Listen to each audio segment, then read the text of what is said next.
everybody. Reporting to you again from the Glamour City, Hollywood. So we really were well positioned to kind of accelerate, in 2021 and operationalize those projects. And then those projects directly link back to Nestle in terms of how we then apply things to our supply chains and look at things from an accounting perspective to understand if we're meeting our targets or not. And so a way that started to come into play is that we published a 4 million metric ton reduction in our greenhouse gas footprint in 2021 against our 2018 baseline.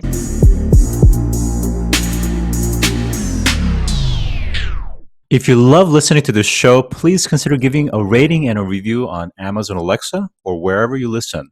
We want to continue bringing you this amazing content, and part of our ability to do that means that we need a big audience. Now, it may not seem like much, but rating and reviewing the show will help more people find us, just like how you found this show. Simply on any podcast platform, search for our show, scroll down to the bottom, and push 5 stars. It's that easy. Thanks for supporting the show.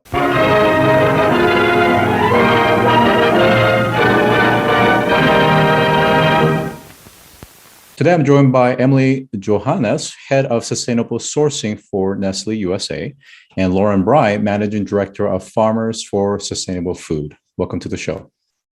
Thank you. So starting with you, Lauren, what is Farmers for Sustainable Food? Farmers for Sustainable Food is a collaborative effort to promote and support farmer-led solutions to today's environmental challenges. We were started by Edge Dairy Farmer Cooperative, the Dairy Business Association, and the Nature Conservancy in 2016, but now have over 40 members, including farmers, farmer-led groups, agriculture and food companies, and national organizations like the Innovation Center for U.S. Dairy. And we really work to empower farmers to develop and implement practical, innovative solutions collaboratively for environmental, economic, and social good. Okay, so let's just kind of back up a little bit. And again, I think at a high level, that makes perfect sense. But on a more practical level, what are some of the sustainable best practices that is being shared with these farmers that are part of this particular cooperative or alliance? Well, how it really works is the farmers are leading. So we are just that support system for these farmer-led groups. So in their local communities, the farmers are getting together with local experts like university extension agents, agronomists, their local county conservation offices, and others who know their environment, know the challenges they're facing, and can provide them with ideas for different practices to implement in the fields, or even to care for their animals, working with representatives from those that might buy their milk or their beef. So really, it's coming from the farmers and those that best know the farms and work with them directly. And the farmers are sharing ideas. We're that support network that's behind the scenes helping the groups function, but also bringing in partners like Nestle, like the Nature Conservancy, that have resources and want to connect with the farmers directly to further support their efforts. Okay, so I just want to be clear. So it's really in the absence of your organization, FSF, some of these farmers are going to be pursuing some of these best practices regardless with the local research, academia, and so forth. You're just simply providing a kind of a fabric underlying aspect in terms of facilitation of events, of what in particular, aside from bringing in some of these brands that want to participate and engage? Great question. So the farmer-led groups that we work with are all volunteer-led nonprofit organizations.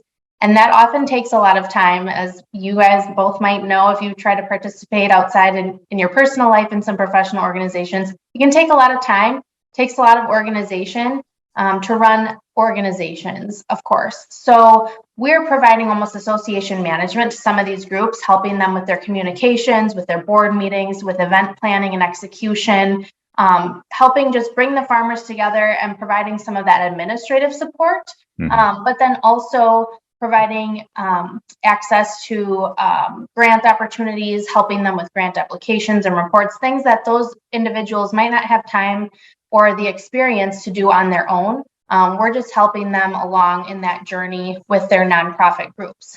On the other side of the coin, that development and management of sustainability projects is, again, connecting the partners like Nestle, like the Nature Conservancy, Grande Cheese, like we've done in our sustainability project that we are working on together, but also providing a framework for how to do those types of projects. So it's really that support system behind the scenes and convening partners. Okay, so if I'm understanding correctly, it's somewhat of a loose consortium, and just like any consortium or alliance, there's going to be some support framework, infrastructure. So you guys are providing the infrastructure, and then based on sponsoring brands or companies, there could be pilot projects and programs that gets implemented.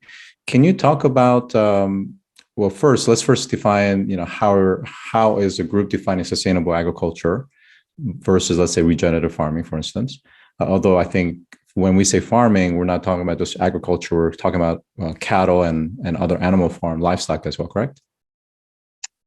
Yeah, so I'll just say that sustainable agriculture, regenerative farming, I don't think farmers are really differentiating. We're kind of thinking of it all in the same. We might do things differently on our farms, but in the big picture, I think everybody can agree that we need to have environmental sustainability, but also be financially sustainable in our businesses, or we aren't going to be able to have a farm, but also socially sustainable for our families, for the families of our employees, and those in our local community. It all has to work together, and I think everyone can agree on that definition. Okay, so going to you, Emily, let's first talk about Nestle's position around, let's call it just ESG or sustainability. What's the official statement there, and what exactly are you doing with FSF? Yeah, thank you so much for having us on. Nestle has a pretty robust system, I would call it, of environmental social governance, called creating shared value is our terminology for it. And it's similar to actually what Lauren has described in terms of the environmental stewardship that we do, not only within Nestle's thousands of our own operations and our own employees, but also outside of our own four walls, back into our supply chains across our priority commodity ingredients that we bring into our factories every day to make our products. And so we take both a stance of, responsibility and ethics for people and communities. We have an aspect of nutrition and wellness for our consumers, of course, and the environmental stewardship is our third pillar, again, to make sure that as we, produce our food and beverages and our pet products, that it's done in such a way that is environmentally responsible, but even towards environmental positivity. And I think related specifically to how we work with the dairy industry and with Farmers for Sustainable Food is to partner together. So I think it's really, Lauren's not giving yourself enough credit about the type of service and value that a group like SFS provides Nestle, because we source from hundreds of thousands of farmers globally. Really the challenge in any supply chain that's so complex is getting access to put the investments and the resources and the time, if you will, into the right places for the right kinds of outcomes. And so groups like FSF provide a really strong value to us as we try to make sure that as we're implementing our strategy of ESG, that it is done in such a way that has a true impact on the ground. Otherwise, we're not really having the effect that we need to have in the communities where we operate. So we can't know possibly every nonprofit organization, watershed group, local community group that's out there across not only just the US where I'm located, but the thousands of markets that Nestle has globally. So groups like this help really streamline that and make it very efficient and effective for us to access to have that impact on the ground. And so the partnership becomes pretty obvious as we look out throughout our supply chains and we see groups like FSF and we're like, oh, rather than having to maybe find 30, 40, 100 organizations at once, which takes a lot of time, we have a sense of urgency about achieving outcomes for our ESG goals. And so this provides us that efficiency and effectiveness to be able to do that, to meet our commitments. Yeah, no, I think it makes sense in terms of this notion of one to many versus one to few. Mm-hmm. And certainly having that distribution, centralized distribution, in this case through FSF, provides that efficiency and scale. But coming back to Nestle's overall kind of, principles. Again, it's those are lofty terms, but what does that actually mean at the ground level in terms of use of probiotics, use of certain things and certain practices, and ultimately from somebody that is sourcing from these different farms, you're looking for a set of consistent quality, right? Yeah, we are. I think the name of the game is really to be to govern but be flexible, right? So to your question about what does that really mean as we look at our ESG pillars and the impact we want to have on individuals and families and the communities and then the environment that we operate, it really comes down to a core set of commitments or KPIs, if you will, that we're managing across our business. And we're very transparent about these KPIs. They're all listed in our Creating Shared Value report. There's tens of them. So I'll only maybe cover a couple, which is our net zero roadmap, our commitment to achieve zero on balance greenhouse gas emissions by 2050, with interim targets of 20% reduction by 2025 and a 50% reduction by 2030. And, I mentioned this one in particular as it relates to our dairy supply chain because we are the largest global buyer of dairy in the world. And so dairy is a very important ingredient to our business, but it's also pretty impactful from a greenhouse gas standpoint because cows are amazing animals that produce a great product, but they also produce methane when they do that. So one of the things that really we are focused in as we look at environmental stewardship, but also communities and individuals is first and foremost the nutrition that a dairy product can provide in our infant formulas, in our dairy-based products. That's a really core component of how we look at our business and how that needs to integrate with our ESG goals. So there is that nutrition quality standpoint that we hold very dear.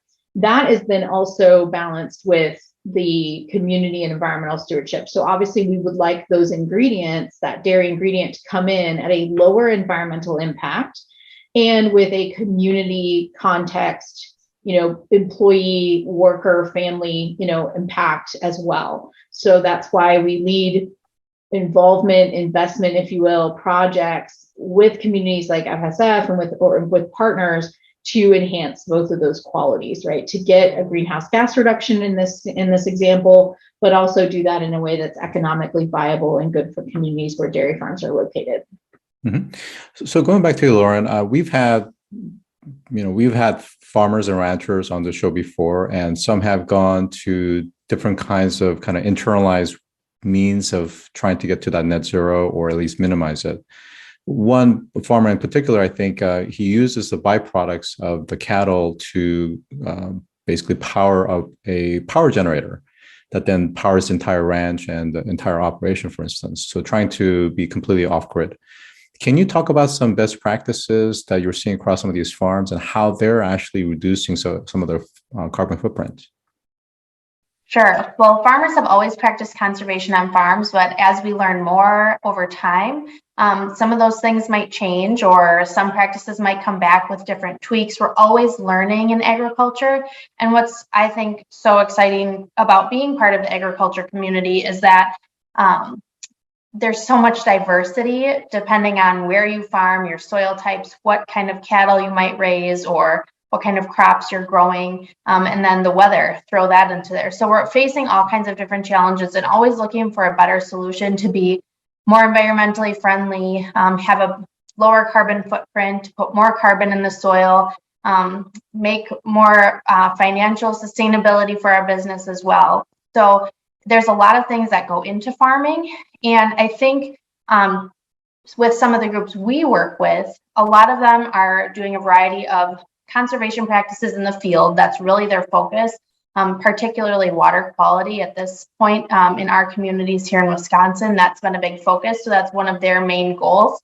So some of those practices include cover crops, low disturbance, manure applications, no-till or reduced till farming.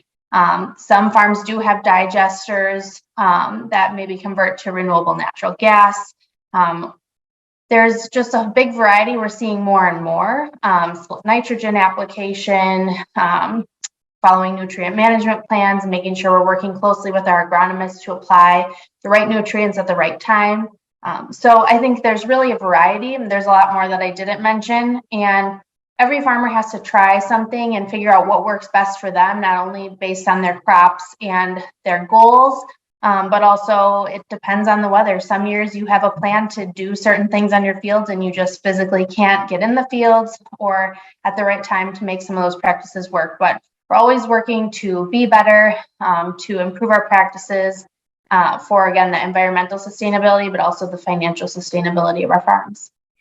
So, Lauren, I want to kind of dive into some of the things that you shared, and I think there's a lot of complexities that you brought up, and it's very relevant. Is that unlike some of the other industries where you could have a more or less a formulary approach to best practices and case studies, depending on the region, depending on the crop, depending on the actual product that's been created, the approach from season to season is going to change dramatically. Let's take the example of California, for instance, with the water shortage and just not getting enough water coming from the Sierra Mountains down to the Central Valley, where a lot of the crops are being, harvested. They're having to tap into the ground well, and they're getting to a point where they're going to completely deplete the ground well. And of course, when you tap into ground well water, there's a lot of minerals and things that maybe you don't necessarily want that affects the outcome of the crops that you're trying to create. So there is a host of issues, and then really longer term, a few decades out, Central Valley may not be a viable place to farm anymore. So there's some pretty big issues. And then the other thing you kind of alluded to, but it's a real reality, is it's tough being a farmer. There's a high suicide rate, and the CapEx is so high, and of course OpEx as well. And when you have equipment manufacturers that are making it much more complex, putting in more intelligence, more chips, it makes it harder for farmers to retrofit or fix these machines that they rely on a daily basis. But at the same time, those old machines are the ones that's also producing a lot of carbon footprint as well. How do you reconcile all these complexities with the fact that at the end of the day, it's about viability? And if these farmers are not careful, they will go belly up like many others, and corporates will come in and do what they do best. I would say that I'm a young person in agriculture. My husband is a farmer. We're on his family's farm, and we're excited about the future. I think there's a ton of opportunity, but you're right. There are also so many challenges that farmers are facing across the country and across the world, frankly. And I think what it comes down to, that we all have to work together. It has to start at the farm. As farmers, we have that opportunity to change practices on the land, to try to improve the practices when we raise our animals. But we need support from local experts all the way through that ag and food value chain up to the companies like Nestle. So how do we all connect and work together? And that's really what we're trying to do through our project and through Farmers for Sustainable Food, is bring those different pieces of the supply chain to the same table to say, how can we support the farmers in this community with the challenges they're facing and help them not only be better environmentally, but financially, and collect the data. That's a really big part of this. There's so much data we can collect on our farms, but it takes time. It often takes technology, and it takes sometimes knowledge that we as farmers don't have. So we need those experts to support us. We need people to help us gather the data, analyze it, understand what it means, so we can make better management decisions. And I think, again, that takes that whole supply chain working together to address these challenges. And that's exactly what we're trying to do. We don't have the answers yet, but we won't unless we try. And that's at least what we're doing. We're taking that first step, saying, let's work together, let's talk about it, and let's attempt something. We don't say it's the right answer, but it's better than not doing anything. I think there's a lot of opportunity in agriculture, but also, we have to be honest with ourselves as farmers. The way that we're farming now isn't the way our parents farmed, and we can't continue to do everything the same way all the time. Just like any other business, just like any of us in our professional lives, we always have to strive to be better, to learn something new, to implement something different so that we can always be improving. So we'll be here for the future. Great. Thank you. Thank you for that. Emily, going back to you, Nestle has a lot of power. And of course, with that power comes responsibility. And of course, there is a certain set of ambitions that you have around sustainability. What can you talk about, like maybe one or two really specific priorities and how that's getting cascaded through the likes of FSF and others? Yeah, absolutely. I think to your point, we take very seriously when we make a commitment, and like something like our net zero roadmap was published in December of 2020. And what we then did in 2021, again, not that the partnership with FSF was new to us or anything like that, because the project has been going on, but really took the opportunity, now that we knew kind of what our baseline is, where we're going with this, from a greenhouse gas and I would say environmental perspective, because regenerative agriculture practices and better packaging and better energy solutions are all part of what we consider to be our net zero future.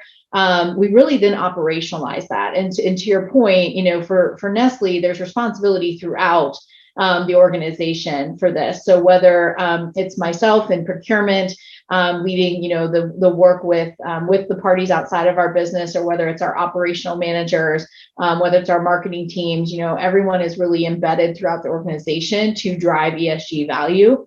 And there is a reason you'll see some of us in these departments, right? There's really, in the US, particularly not a sustainability team per se, but rather a cross-collaborative functional team that supports the business throughout all the functions. So we take very seriously that.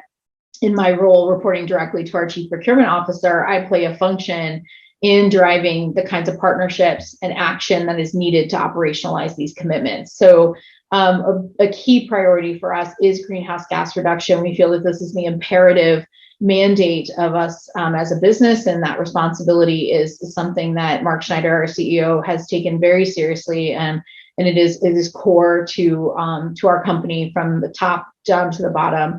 Our employees are trained on it. Our employees are engaged on it. And as well, we have worked over the last year, again, not that it's new, but have stepped up, I would say, accelerated our action with our supply chain partners like FSF to say, hey, what more can we be doing? So Lauren, has been a great partner to us, and the group has been a great partner to us over the last couple of years, but we've gone even further, right? Okay, well, how do we expand the project? How do we get to more regions, more groups?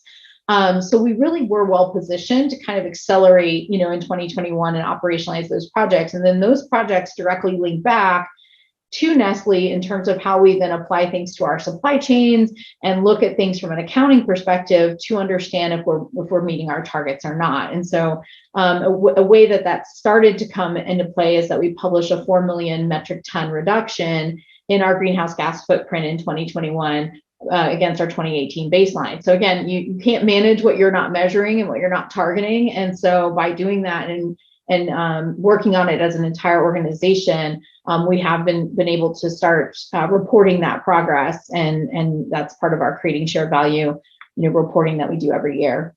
Yeah, makes sense. And to your point, I think about a month ago, the UN Intergovernmental Panel on Climate Change warned that we are nowhere near on track to limit global warming to 1.5 Celsius above pre-industrial levels.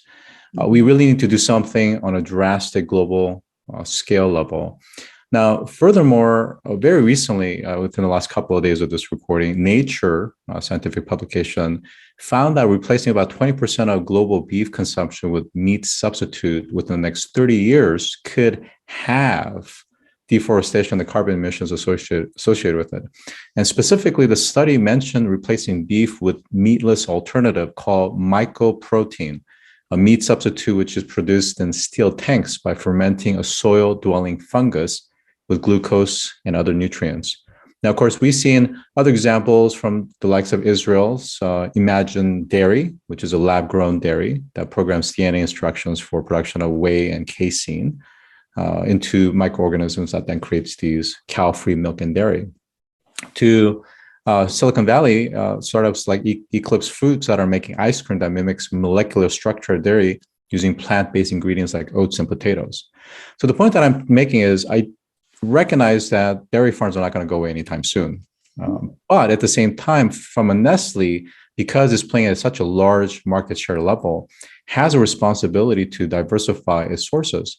And to meet the net zero mandate, there's going to have to be a lot more done, not just incremental marginal improvements, but something drastic. So how do you respond to that, Emily?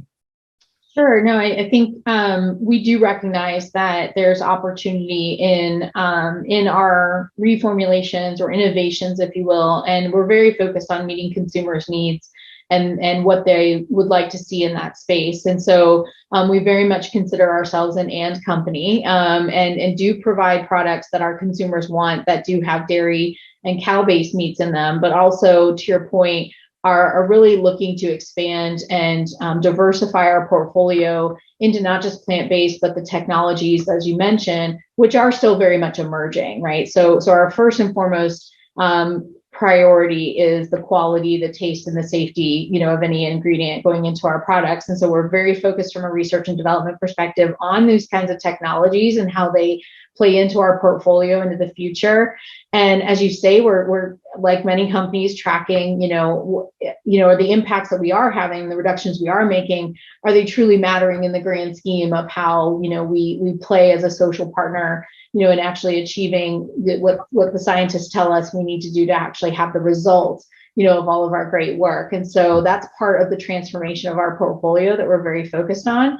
In addition to that, by working with our dairy and meat supply chains, we actually are also reducing the impacts within those supply chains, which again are going to be a positive, we feel, towards providing consumers some of that choice that they need and want, as well as potentially, hopefully, being transformational. That is certainly our purpose in working on things like regenerative grazing programs that can have a ton of positive impact in carbon sequestration, or like, Lauren was talking about, the regenerative practices that happen on quite a large scale as we look at, the feed that cows might need. If we can do that regeneratively, that's actually soil, in the ground, actually being healthier and more productive.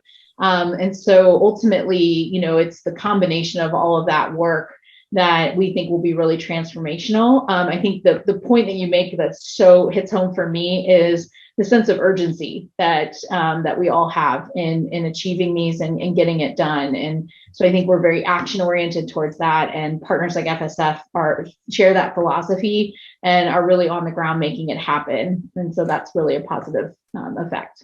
Well, I want to thank both of you for your efforts, respective efforts, and the work that you're doing through the Alliance to really bring about sustainable farming practices. So with that, I've been joined by Emily Johannes, Head of Sustainable Sourcing for Nestlé USA, and Lauren Brey, Managing Director of Farmers for Sustainable Food. Thanks for joining today. Thank you, Scott. If you've enjoyed this episode, take a moment to rate our show on any podcast platform that you listen to. Scroll down to the bottom and push 5 stars. It's that easy. And as always, thanks for listening.